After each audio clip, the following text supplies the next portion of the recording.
Hello, Packers fans, and welcome to today's edition of the Pack Attack Cast. It is your pregame show for Packers versus Vikings. I don't know about you, but I've had this circled since the schedule came out. Very excited about this game. The only way this game could be better is if it was at Lambeau Field.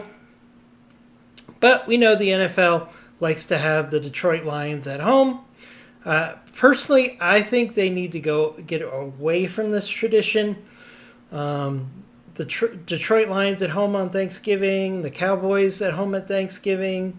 It's just they need to just take that out of the equation for the schedule. I don't think it's going to happen anytime soon, but I'd love to see it. I'd love to see more teams get an opportunity to play on Thanksgiving. That being said, hey, we've got Packers versus Lions on Thanksgiving. Very excited about that. Also excited that we're just 200 subs away from 13,000. Can we get to 13,000 before the end of Thanksgiving? That would make my family very thankful. So hit that sub button. It only takes a second, and it would be doing us a big favor, and we would appreciate it so very much. If you've already hit that sub button, hit that like button for this video because that really helps other people discover this channel. So once again, it's Packers versus Lions. Very excited about that.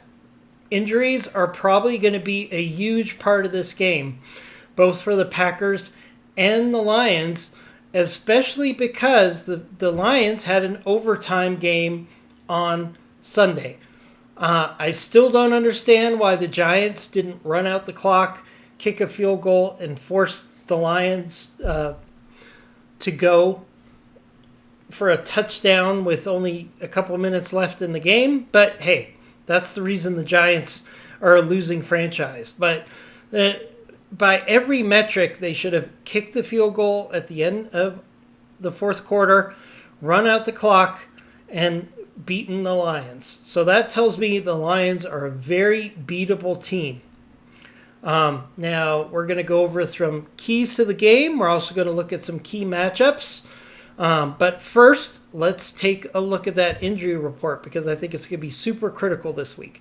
Now, we're going off the Tuesday injury report, and that's the most important one for this week because the Packers are traveling today. So the only thing the Packers can do to increase availability this week, today, for the game on Thursday is to treat injuries, which they'll be doing while they travel today. So they're not going to have a practice. They had a walkthrough yesterday. It's very common for Thanksgiving games for the teams to just have a walkthrough the day before, just to give their players as much rest as possible. Now, again, keep in mind, the Lions did have an overtime game on Sunday, so maybe it's a good thing that the Giants didn't close out the Lions. I don't believe it, but I'm trying to look at the positive. So let's look at the injury report for this game, and we're going to have to make some assumptions based on the injury report and what Matt LaFleur told us in his press conference yesterday. So let's talk through that right now. This is your injury report brought to you by Packers.com and Amplify Health. And again, this is for Tuesday. We're going to get a simulated practice report on Wednesday and the game status, but we can make some pretty good assumptions based on the information we have here. Carl Brooks did not participate Monday or Tuesday. I anticipate he will be a game time decision. And Brinson has really taken over his job in any event. So I think Carl Brooks is 50-50 whether he's going to play. And if he does play, it's going to be very limited. Javon Bullard, limited participation Monday, Tuesday. He has a nagging ankle injury. I expect him to be available for this game. Edgerrin Cooper, foot, shoulder. He will be playing in this game. Romeo Doubs, wrist injury, will be playing. He had full participation. Matthew Golden, limited participation Tuesday and Wednesday. I think Matthew Golden will be available for this game. He's becoming less and less of a factor for this year and more a factor for next year. But I would love to see Jordan Love get Matthew Golden his first touchdown at some point this season. We've been waiting for it for a very long time. Nate Hobbs. Okay, Nate Hobbs, this is important. He had limited participation Tuesday and Wednesday. Nate Hobbs, I believe, will be a game-time decision based on how his knee feels after the travel. One of the things you have when you have a ligament injury, which is what a knee injury is when you have travel, sometimes that thing could flare up. So I think Nate Hobbs is truly going to be a game-time decision for this game. Josh Jacobs, I'm putting it out there right now. Josh Jacobs is going to play in this game. He's a warrior. He's come out and said that he's going to play in the game on Thursday. He's had over a week of rest to deal with that contusion in his knee. I think Josh Jacobs will be playing in this game. Jordan Love, full participation, both days of practice, so I think he will be fine for this game. We're going to have to watch that very closely. The biggest thing with Jordan Love is he's got, in his non-throwing shoulder, he has a sprained AC joint. And the only way to solve that is with rest and treatment. So hopefully he's going to continue to get better and better and avoid taking shots on that left shoulder. Keyshawn Nixon, very big in this game. He's had limited participation on Wednesday. I'm assuming they'll say limited participation on Wednesday. He is truly a game-time decision because he had a stinger in the game last week. I think Keyshawn Nixon he's a gamer, he's a tough player. If he's medically cleared, he will play in this game, and he will be a big factor against the passing game for the Detroit Lions. Jaden Reed, this is another big one we're going to watch very closely. Jaden Reed had limited participation on Tuesday and Wednesday, and hopefully he will be good to go for for this game. The Detroit Lions coach, Dan Campbell, has come out and said he expects Jaden Reed to play in this game. I think he's going to play in this game as well. He's going to be a game-time decision, but I think Jaden Reed will try to make a go of it, and you'll get a few snaps out of Jaden Reed. It's not going to be a full game for Jaden Reed by any stretch, but he will give you some snaps this week. That is my prediction. Okay? Zach Tom will be fine in this game. Lucas Van Ness, I hope he will play in this game because they could really use the speed that Lucas Van Ness has as a defensive tackle against Gibbs in this game. And we're going to talk about Gibbs because he's definitely going to be a key to this game. We've got Quay Walker, limited participation Tuesday, Wednesday. I suspect Quay Walker, while he's not been mentioned as a game-time decision, Matt LaFleur specifically said Keyshawn Nixon and Josh Jacobs. So I do expect Quay Walker to play in this game, and that's really going to help, again, against that Lions run game because that's the key to the Packers winning this game. Christian Watson will be fine for this game. Dontavian Wicks should be fine for this game. Savion Williams did not participate Tuesday, did not participate Wednesday, but I think he will be a participant in this game. But as we get wide receivers back, he's going to be less and less a factor for your Green Bay Packers.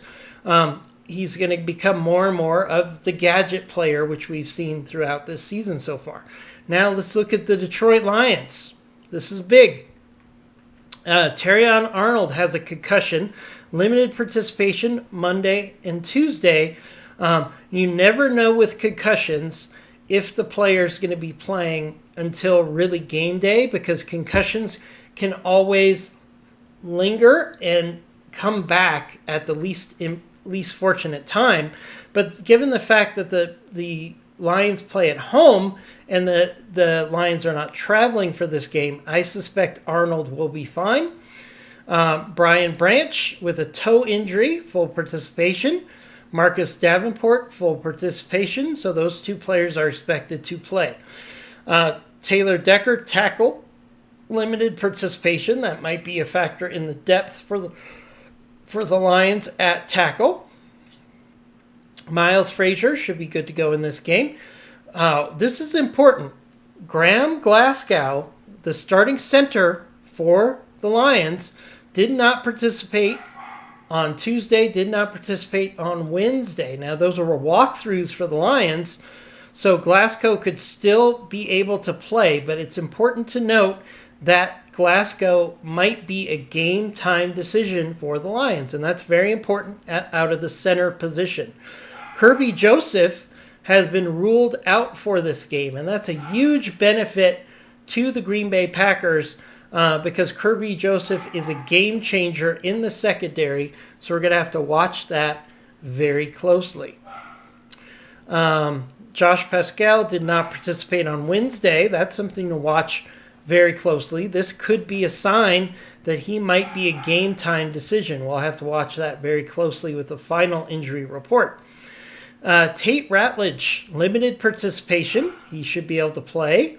Khalif Raymond, ankle injury, did not participate. He could be out for this game. Jacob Sayers, limited participation. Penei Sewell, limited participation Tuesday and Wednesday. Why is this important? Because he has an ankle injury and he's going to be going up against Micah Parsons. So is that ankle going to slow Penei Sewell down enough to give Micah Parsons some opportunities to get some sacks in this game? We can certainly hope so. Isaac Tesla, limited participation. I expect he will play. Sion Vaki, limited participation, ankle and thumb. He should play in this game. And Brock Wright, neck injury, did not participate Tuesday and Wednesday. And that's important because the Detroit Lions are very thin at tight end, and they're missing their star tight end, Sam Laporta. So will that be a factor in this game? We're going to have to check that out. And the next thing we're going to want to do is take a look at the keys to the game, and we'll do that in just 1 second. So now let's take a look at the keys to victory versus the Lions for the Green Bay Packers.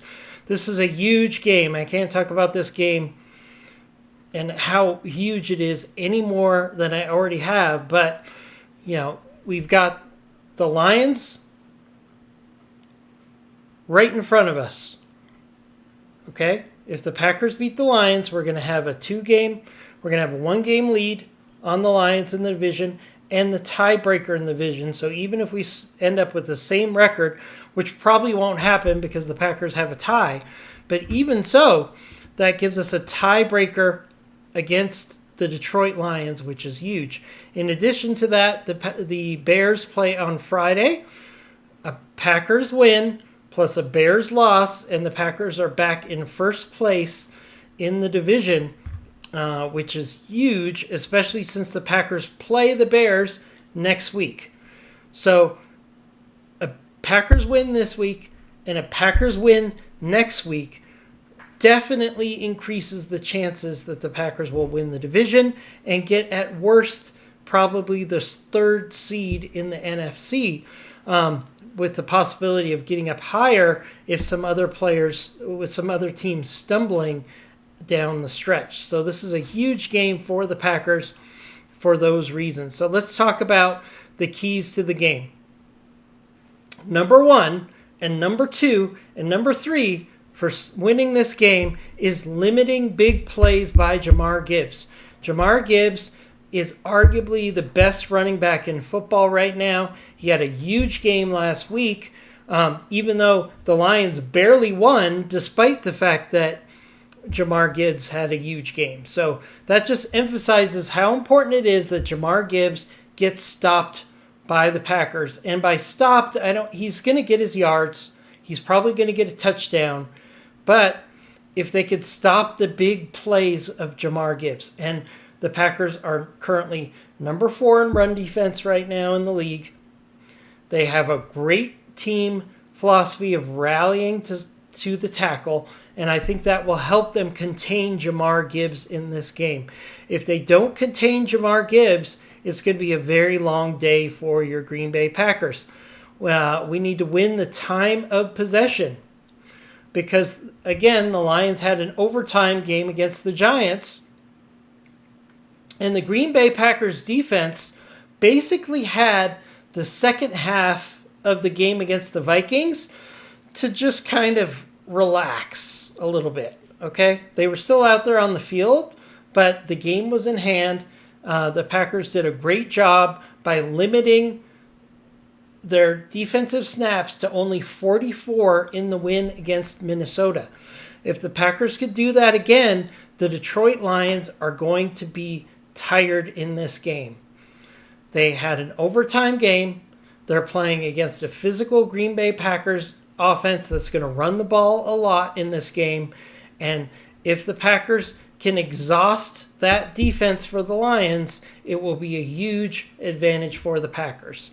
I think as the game rolls on, you're going to see the Lions get more and more tired in this game, and it's going to be a big factor. So the Packers have to control the time of possession in this game. We have to protect Jordan Love. Not only does he have a shoulder to worry about, but the offense is now running 100% through Jordan Love. He is the engine that makes this work, not the running game. So we need Jordan Love out there healthy and protected from taking too many sacks in this game. It's really a big critical item for the Green Bay Packers. We need to establish the run. This is going to be a really big opportunity for Josh Jacobs, who's had a week and a half off, to really run the ball hard. And I do think Josh Jacobs will be your starter for the Green Bay Packers on Thursday. And I think he's going to earn himself a turkey leg. Wouldn't that be awesome? I would love to see Josh Jacobs just take this game over. If the running game for the Packers takes this game over, the Packers are going to steamroll the Lions. We need to force Jared Goff to try to win the game. If we get Jared Goff in a position where he's down and he's trying to lead the Lions back to a win, that is where Jared Goff combined with Micah Parsons' pressure will equal mistakes. And if that happens, that will go a long way to a win for the Green Bay Packers. Micah Parsons needs to collapse the pocket, and Rashawn Gary on the other side and Wyatt in the middle needs to constantly put pressure on Jared Goff. If they do that, the Packers will win this game. We've already talked about short week fatigue. That is even more important for the Lions because, again, they played an overtime game on Sunday, and they're going to be tired in this game. The Packers getting an early win and winning time of or early lead and getting time of possession advantage is a really big way for the Packers to win this game. The Packers are going to have to be very efficient in the red zone. There are going to be times where Matt LaFleur is going to have to go on 4th and short, and they're going to have to convert. There's going to be times where the Packers need to get a touchdown and not a field goal in this game. So I expect Matt LaFleur, even though he was very conservative last week, this week it's going to be all speed, no break in this game as they really push for as many points as possible against the Detroit Lions.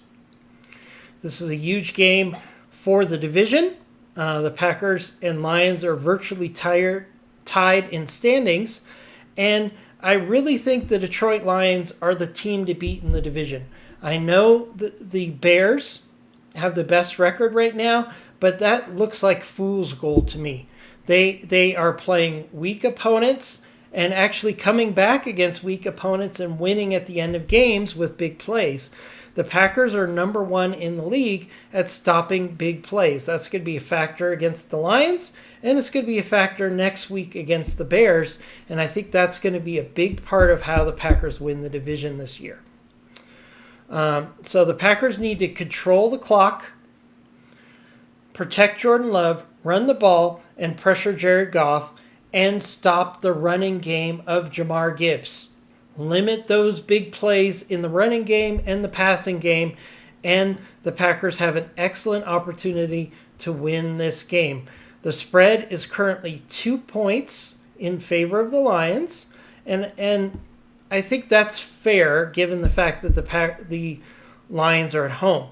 I think the Packers are the better team if they can take a lead early, control the clock, run the ball, and take the crowd out of the game. I think the Green Bay Packers have a great chance to win this game on Thursday and put a stranglehold on the Detroit Lions as far as whether they can win the division. Let's switch over now. We're going to take a look at this game. We're going to see two very evenly matched teams. Power rankings per PFF, Packers are third, Lions are fifth. Power rank on defense, Packers are ninth, Lions are 10th. Again, the Lions are going to be tired this week. I think that is a severely underrated advantage for the Packers because the Lions played an overtime game on Sunday. Power rankings on offense, Packers are 5th, Lions are 6th. So we've got a very evenly matched affair. We've got Jordan Love playing better than Jared Goff so far this year, especially big-time throw percentage. So big-time plays. Jordan Love has twice as many big-time plays based on percentage than Jared Goff. That means if the game is close and you're putting the ball in Jordan Love's hand or Jared Goff's hand, you've got to go with Jordan Love because he's more explosive in his passing game so far this year. And let's now take a look at the lineups for this game. We'll start out with the Lions on offense, 2 tight ends, Packers on base defense. As you can see, McKinney, Williams, Valentine, and Nixon are all playing very well. So our secondary should hold up against the passing attack for the Lions. It's the running attack that is the biggest concern. So we need Micah Parsons, Watt, and the rest of the defensive line, including Rashawn Gary, to really focus in on stopping the run. I'm far more worried about Jahmyr Gibbs than I'm worried about the Lions' passing attack in this game. The Packers have to find ways to limit the big plays in the running attack for the Detroit Lions. And let's take a look at Detroit. Williams has been very quiet lately, right now. St. Brown has been playing like an elite player, as you would expect him to play. They really struggle without Sam Laporta in the intermediate passing attack. So that's an advantage for the Green Bay Packers. They can shade their linebackers more into stopping the run than worrying about these tight ends. The tight ends for the Lions are not going to beat us. Jahmyr Gibbs, St. Brown, and Williams can definitely beat us. So that is going to be the keys to the game. Assuming that Quay Walker is back in this game, that will be a huge advantage. Although Isaiah McDuffie has been playing very well for the Packers right now. So we've got a solid secondary. We've got solid linebacker play. And our defensive line is playing very well. We need to just limit big plays in the running game. And eventually, I think we'll wear down the Detroit Lions offense. Let's switch this to 3 wide receiver sets. St. Brown goes into the slot. That's going to be very critical. So let's switch the Packers here. So St. Brown versus Javon Bullard, who's actually playing really well right now, is going to be a key matchup to this game. Now, we can't expect Bullard to shut down St. Brown, but we can hope that he will limit the big plays. And then we need Micah Parsons to go after this offensive line. We talked about the offensive line for the Lions having lots of injuries, and they're coming off of a very long game. Hopefully Micah Parsons and Rashawn Gary, and maybe a sprinkle in some Lucas Van Ness in here, we can get some big plays in on Jared Goff and take this game over on defense. Let's switch the Packers over to offense. Packers 2 tight end sets. Now, what I really love that the Packers are doing right now, and we're not going to see this in this schematic, is they're going jumbo offensive line with an extra blocker. It's been very effective. It was very effective against the Vikings, who have a very good pass rush and defensive line. So I expect it to be just as effective against the Lions. And I think we're going to see a lot of extra tackles coming in and being an extra blocker in jumbo packages out of the 2 tight end set.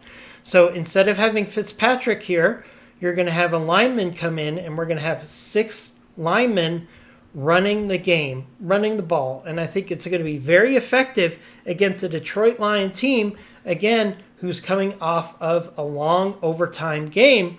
Hopefully that will be a key factor. Okay? Also, Kirby Joseph not playing in this game is a really big factor that's going to allow the Green Bay Packers to push the ball on offense, especially out of 3 wide receiver sets. So let's switch to 3 wide receiver and put the Lions in the nickel. They're going to have Robertson as their 3rd corner, is definitely a liability here. Arnold, their 2nd corner, is a liability right here. So I think there's great opportunities for the Packers out of 3 wide receiver sets to make a play and control the game with some big plays. Donatavian Wicks might not be here. This might be Jaden Reed, which would be a big advantage for your Green Bay Packers. So that's your matchups.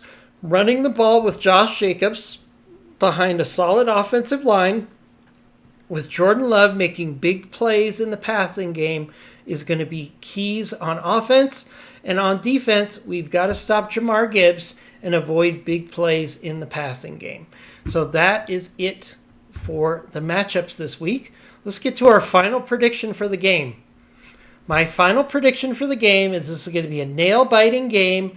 Both teams have good offense and good defense, but I think the Packers' advantage on defense is going to be a factor in this game. And I have the Green Bay Packers winning this game and getting turkey legs with a score of 27. We love that number 27 in Green Bay this year.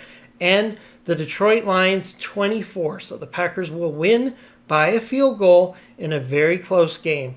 I suspect that at the end of the game, it's going to be the Packers defense trying to stop the Lions from getting a touchdown or field goal at the end of the game. That's my prediction. So that will do it. We're going to have a post-game show. As long as this game doesn't last too long, I should have time for a post-game show before we go have our Thanksgiving. So we'll see you then. As always, go Pack Go. And I'm feeling really good about this game. I think the Packers have every opportunity to win this game. They win this game, and then they win next week, and then they have an excellent chance of winning the division. It's all in front of the Packers. It's all about which team wants it more, which team has the energy in the tank at the end of the game, because I do think fatigue is going to be a huge factor in this game. We'll talk to you after the game.